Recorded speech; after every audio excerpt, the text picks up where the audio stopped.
최근 한국이 뉴욕에서 일본을 약올린 일이 있었습니다. 자민당은 일본 국민들로부터 스가로부터 말아먹은 자민당 지지율을 회복하기 위해서 기시다로 새로운 전환점을 기대하고 있습니다. 9월 24일 기시다가 자민당의 총재로 선출되기 직전에 뉴욕에서 한일 외교장관이 모여 회담을 가졌습니다. 이날 한국의 정의용 외교부 장관은 일본의 모테기 도시미스 외무상에게 일본의 수출 규제가 조속한 시일 내에 철회해야 한다 라고 주장했습니다. 이에 대해 모테기 도시미스 외무상은 현재 일본 정부의 입장을 설명한 것으로 밝혀졌으나 그 내용은 공개되지 않았습니다. 이 당시 뉴욕에서 한국과 일본은 한일 관계의 미래지향적 발전이라는 주제로 회담을 가졌기 때문에 수출 규제는 어쩔 수 없이 언급돼야 하는 사안이었습니다. 한국은 일본의 예의상 수출 규제를 풀어달라고 하였으며 일본의 입장에서는 이러지도 저러지도 못하는 상황이 펼쳐졌습니다. 한국의 수출 규제라는 카드를 꺼낼 당시만 하더라도 당당하던 일본이 2년이 지난 지금 왜 이러지도 저러지도 못하는 당황한 기색을 보이는 것일까요?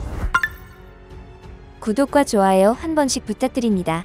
기시다 후미오가 총리가 되면서 내각 곳곳에는 아베의 사람들이 심어졌습니다. 자민당의 성격을 강하게 띠는 인물이 나소 다로는 자민당 부총재 아마리 아키라는 자민당 간사장에 내정됐는데 이들 모두 아베의 핵심 인물들입니다. 이 때문에 한국 산업계는 일본이 한국에 그동안 시전해온 수출 규제가 앞으로도 지속될 것이라고 예측하고 있고 자민당 역시 떨어진 지지율을 다잡기 위해 남은 카드는 한국 때리기밖에 없는 상황이죠. 기시다 총리 취임 후 첫 회담에서 수출 규제 등 양국 갈등을 단기에 해소하기는 쉽지 않을 전망인데요. 문 대통령은 양국 관계가 몇몇 현안들로 인해 어려움을 겪고 있지만 의지를 갖고 서로 노력하면 함께 극복해 나갈 수 있다고 생각한다. 1965년 한일 청구권 협정의 적용 범위에 대한 법적 해석에 차이가 있는 문제다. 양국 간 외교적 해법을 모색하는 것이 바람직하다고 보며 외교 당국 간 협의와 소통을 가속화하자 라며 수출 규제, 위안부 등 한일 간의 문제를 강조했습니다. 그러나 기시다 총리는 아베 신조 전 총리와 스가 요시히데 전 총리와 크게 다르지 않은 입장을 표한 것으로 전해졌는데요. 일본 정부 기존 주장을 되풀이했다고 합니다. 기시다 총리는 강제징용 문제와 위안부 문제에 대한 일본의 입장을 설명했고 양국 정상의 솔직한 의견 교환을 평가하면서 외교 당국 간 소통과 협의 가속화를 독려하겠다고 말했다라고 했죠. 일본은 왜 이렇게 정권이 바뀌어도 역사 왜곡과 한국 때리기를 지속하는 것일까요? 그 이유는 한국과 우호적인 관계를 유지하게 되면 일본의 우익 세력으로부터 민심을 잃게 되기 때문입니다. 자민당은 지금까지 일본 우익들의 지지율로 살아남았는데요. 만약 수출 규제를 철회하는 순간 지지율은 바닥을 찍게 됩니다. 2019년 7월 당시 집권 중이던 아베가 반도체 소부장 수출 규제를 시행하자 이재용 부회장이 일본 기업을 찾아갔으나 일본의 기업들은 아무도 만나주지 않은 일화는 유명합니다. 일본 방문 후 제대로 탈 일본의 필요성을 깨달은 이재용 부회장은 귀국 후 바로 다음날 반도체 디스플레이 사장 단으로 긴급회의를 모집하고 탈일본을 준비하자고 말했습니다. 결국 한국은 일본 기업이 지닌 반도체 부품의 대부분에 국산화에 성공하였고 일본 기업만 피해를 입게 됐습니다. 일본의 수출 규제 시점 이후 대일 수입 의존도가 꾸준히 감소했고 일본의 소부장 기업들의 영업이익이 대폭락하였습니다. 이에 일본의 경제 전문가들은 한국이 일본을 경제 제재하는 듯한 느낌이 든다라는 말까지 나왔습니다. 일본 입장에서도 피해가 막대하니 수출 규제를 푸는 게 한시가 급한데 자민당의 지지율 때문에 이러지도 저러지도 못하는 상황이 돼버린 것입니다. 일본의 대한국 수출 규제 이후 오히려 양국 간 교역이 10% 가까이 감소하는 결과를 낳은 만큼 새로 출범한 일본의 기시다 정권이 조속히 수출 규제를 폐지해야 한다는 지적이 일본 내부에서도 나오고 있는 상황이죠. 일본 수출 규제 이후 일본의 반도체 디스플레이 관련 포토레지스트, 에칭가스, 플루오린 폴리이미드 등 세계 수출 규제 소재에 대한 우리나라의 대일본 수입 총액은 규제 전 2년 누계 7,295억 달러에서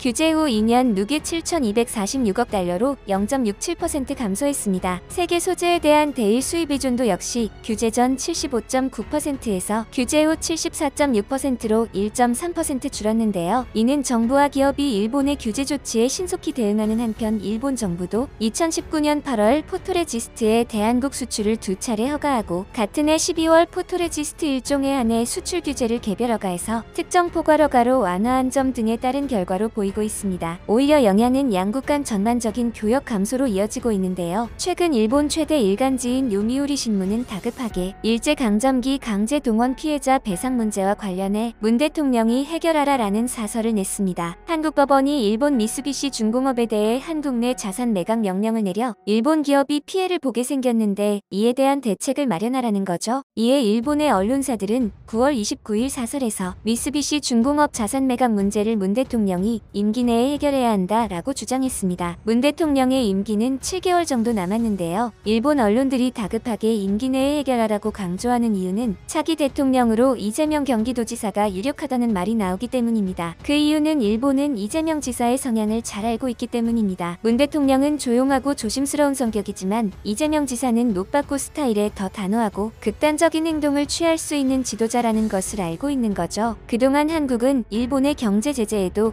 그다지 타격을 입지 않았다는 점을 확인했습니다. 일본은 이렇게 한국 대통령의 임기에 차기 대통령까지 예측해가며 막대한 관심을 보여왔지만 한국에서는 기시다 총리에 관한 어떤 이야기도 나오고 있지 않습니다. 10월 4일 마이니치 신문은 이에 관해 보도하며 왜 한국에서 문 대통령을 필두로 기시다 총리에게 아무런 축하 메시지를 보내지 않는 거냐는 불만을 터뜨렸습니다. 사실 문 대통령이 기시다에게 축하 서한을 보내긴 했습니다. 하지만 한국에서 그에 대해 관심이 없었을 뿐인데요. 첫 번째, 일본 자체가 이미 영향력이 없어진 지 오래이며 두 번째 이유는 일본 총리가 교체되어도 자민당의 바지 사장이기 때문입니다. 왜 문 대통령이 이례적으로 일본 총리를 무시하냐? 라며 비판하는 기사를 일제히 보도했습니다. 그런가 하면 후지TV는 한국이 일본과의 관계 개선에 안달났다는 이상한 날조를 했습니다. 또 후지TV는 한일 민간단체가 최근 실시한 설문조사에서 한국인 응답자 79.1%가 한일 관계가 중요하다라고 답했다며 한국이 한일 관계를 개선하고 싶은 초조한 마음을 드러내고 있다는 날조를 했습니다. 이 기사를 접한 한국인들은 어리둥절할 뿐입니다. 최근 중국은 호주를 때렸다가